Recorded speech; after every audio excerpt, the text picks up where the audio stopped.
Please welcome.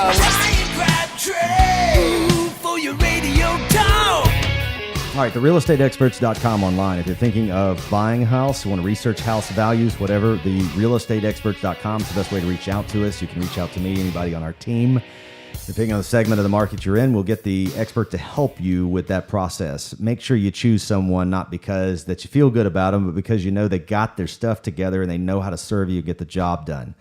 And that's the realestateexperts.com online to reach out to us. Now, I was talking a moment ago in this half of the show about the real estate bubble. We did the politics or the real estate interest rate bubble, not the real estate bubble. We did the politics in the first half to set the foundation that there's really no impact of this election as it relates to housing, the economy, or interest rates because we have a balanced equilibrium between government, the things people like and don't like, and the economy and everything that's happening. In other words, the stock market and the jobs creators and the people who are running the country in true sense are not alarmed by the fact that Democrats took over the House because they see what really happened is that Trump took greater control of the Senate, which is what he needs to do to firewall the craziness of Democrats. I explained in detail why that happened psychologically and emotionally, but it's irrelevant to the money.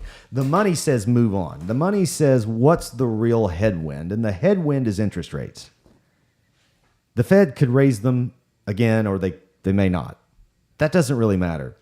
There is a developing point where interest rates for mortgages have to go up. There's two forces happening in our housing industry right now that are alarming to people who can see this, and it's hard to get my knowledge through osmosis into your head to see the full context of it. So I'm just going to give you the simple approach. Big institutional money, Wells Fargo, JP Morgan, these scummy companies that are out there, the big ones that run all over all of America, they are smart. Let's not mix up smart from being crooked or scummy. They're very smart, and they're looking at the cost of servicing and the stabilization of the housing business, and they're saying, it doesn't make sense anymore for us to take the risk of originating and keeping all of these loans.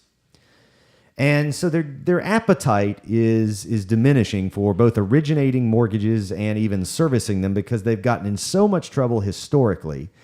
And they kept doing it because it was such a profit center. And they were the only people, these big banks, these big mortgage institutions and servicers, that could really survive up until a couple of years ago. There was a period of time being a mortgage broker made no sense at all. Like a mortgage broker was the worst thing in the world to be a mortgage broker. Because Wells Fargo and Bank of America and JP Morgan and Citibank and on, they would clean your clock. They could beat your rates every day, beat your fees every day because they had the scale and the scope to do it. But the tide has changed. New players have come into the market. Now there's a need to attract investment outside of just those players. The big ones. You've got to have, and by the way, the mortgage brokers are starting to get really popular again because they're providing and producing better deals, better terms. Because if the bank scales back to compete with the smaller shops, they can't make money. So what does this mean?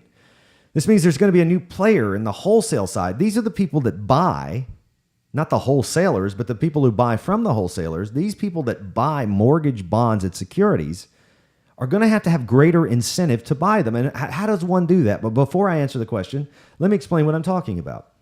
If a mortgage company lends 100 loans a month, and that's a small number. Let's say they lend 1,000 loans a month, and they lend 1,000, and in 2 months they have 2,000 loans they just lent out. This might be the size of an entry-level mortgage-backed security. So they take this bond, so to speak, and I'm oversimplifying this for the people that are very intelligent in stocks. Bear with me. I'm trying to make it where everybody gets it.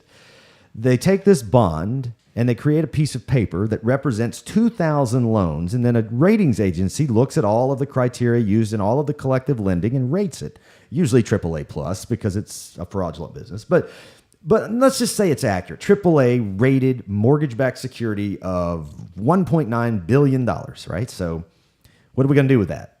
Well, there is a return. There's the amount of money that it costs to borrow the money to produce those mortgages in the origination, and then there's the spread or the margin. And let's say the margin's 2 percentage points. I don't have any idea what it is.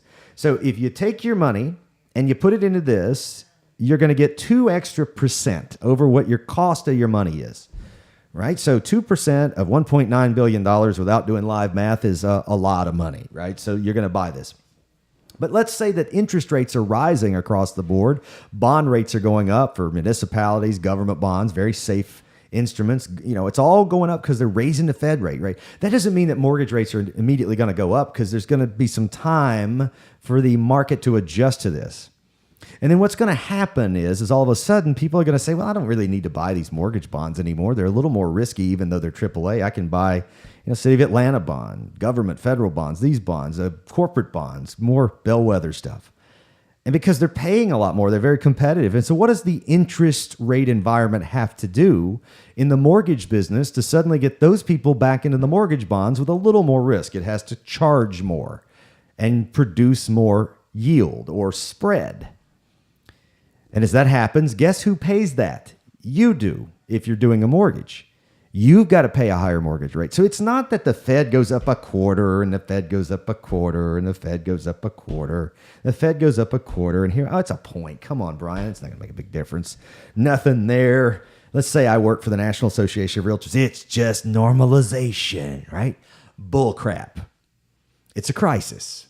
Because we've already seen the reaction of the Atlanta real estate market, which as of April of this year was on fire, and it has softened greatly. Not because of the time of the year. It started softening in June, if you talk to the agents doing a lot of deals. You're seeing a lot of agents wonder. You're seeing more and more expired listings, more and more good agents not selling their listings, right?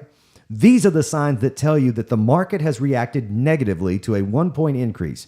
I won't bore you with the data other than telling you that a 1-point increase in interest rates across the board reduces affordability by 11%. We can sustain a 1-point increase. Fact is, it's been about a 1.5-point increase. We're starting to see that stifle sales some beyond the time of year argument. So if that happened with just an 11 to 15% squashing of affordability, prices had gone up.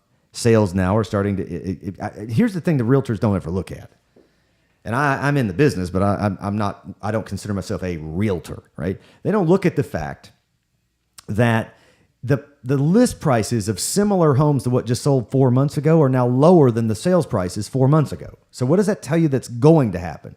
It's not proven, but it's going to happen. Those are going to sell for less than what we were selling 4 months ago. So with that being the case, that's a result of a moderate increase in interest rates, somewhat reactionary to the Fed to stay attractive. But as the Fed rate gets more and more, the perceived safety gets pretty high in some of these other bonds. The mortgage rates Fed goes up a quarter, not by correlation, but the mortgage rate might have to go up 0.5 point. Then we start getting into a situation of what happens if we have rates at the astronomical level of 7 or 8%. What happens? 7 or 8%. That's unheard of, right? We haven't seen that in a decade. Well, that was normal for 30 years or higher, really. My first home loan, and I thought I got a good rate, was 8.25%. And that was after the 1980s, 19% average rate, early 1980s. So I don't predict that we're going to see rates at 19% again. What I predict is that we could see rates at 7, 8, 9% on par with a 740 credit score. What does that mean? Comparing that to interest rates at 3.25%, 3.5%, and 4%, where people were borrowing extremely cheap money, as I said last segment, buying up houses, institutional buyers, buying up all the inventory. What are these groups going to do? They're going to produce inventory into the market. They're going to sell it. And they're going to produce excess inventory. We didn't sell off the inventory from the crash. A bunch of investors collectively used cheap money to buy it all up and eliminate the inventory. Realtors been saying, well, we have an inventory crisis. No, we have a bubble. It starts with the interest rate bubble. The interest rate bubble is the reverse of sky high prices. It's ground floor prices in interest rates, because it caused people to buy up with assets and credit, nonetheless, and stability, to buy up all the inventory and artificially drive up the prices. And people could keep affording it because the interest rates were so low, they were subsidizing housing. But what happens when rates are double what they were at the bottom? Now, instead of 3.5%, they're 7%.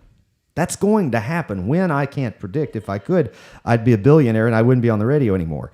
But it's going to be 7%. And when it's 7%, the only way to sustain that, you can make your way from, 3.5 to 4.5 to 5, which is kind of where we are now, by using creative products like adjustable rate mortgages and, buy downs and points. I mean, you can, and the fact that people can afford a little more than they were buying, and all of that will work until we get into the 5s. And then it'll be noticeably slower. We get into the 6s, it's going to be significantly slower, because where is the inventory going to come from?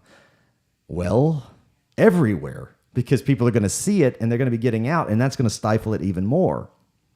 And because of it, the prices have to come down to meet the cost of money going up. It's that simple. This may be the first time in American history that a crisis of this size presents itself. How it manifests, I won't predict, but presents itself, and how we have to adjust to it. If the economy stays strong, it'll be muted in terms of what it does to housing prices. If the economy were to go into recession while this event is converging, well, interest rates might start to deflate, but by the time that happens, it would be too late, and we'd have another correction.